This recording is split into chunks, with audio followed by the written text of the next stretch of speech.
Guys, white, grey and black இந்த 3 கலரை மட்டும்தான் உங்களால் பார்க்க முடியும். மற்ற எந்த கலருமே உங்களால் பார்க்க முடியாது.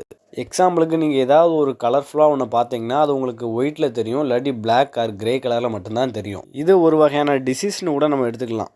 இதுக்கு சயின்டிஃபிக்கான பேர் என்னன்னு கேட்டிங்கன்னா மோனோக்ரோமசி ஆர் அக்ரோமோடப்சியான்னு சொல்லுவாங்க. இந்த ப்ராப்ளம் இருக்கக்கூடிய பல பேர் சாதனை பண்ணியிருக்காங்க. நம்ம ஃபேஸ்புக் ஃபவுண்டர் மார்க் சுகர்பர்க், அவருக்கு நார்மலாக எதை பார்த்தாலுமே ப்ளூ கலர் மட்டும்தான் தெரியும். ஒருவேளை அந்த காரணத்துக்காகத்தான் ஃபேஸ்புக்கும் ப்ளூ கலரில் இருக்கோ. நெக்ஸ்ட் பில்கேட்ஸ், உங்கள் எல்லாருக்குமே தெரியும். Microsoft, Gates Foundation, TerraPower, the giving பிளட்ஸ்ன்னு சொல்லிட்டு ஏகப்பட்ட வெப்சைட் உருவாக்கியிருக்காப்புல. அதுக்கப்புறம் ஆக்டர் கீனு ரீவ்ஸ், இவர் கெனடியன் ஆக்டரு, அது மட்டும் இல்லாமல் producer and one of the singer also. Next அமெரிக்காவிலே மிகப்பெரிய ஒரு director, producer and screen writer also. அவர் யாருன்னு தெரியுமா? Christopher Edward Nolan. எதையுமே கலர்ஃபுல்லாக பார்க்க முடியாது, அவங்களே இவ்வளோ சாதனை பண்ணியிருக்காங்க. ஆனால் நம்ம எல்லாத்தையுமே கலர்ஃபுல்லாக பார்க்குறோம், கவர்ச்சிகரமாக பார்க்குறோம். But no use, we are very very waste.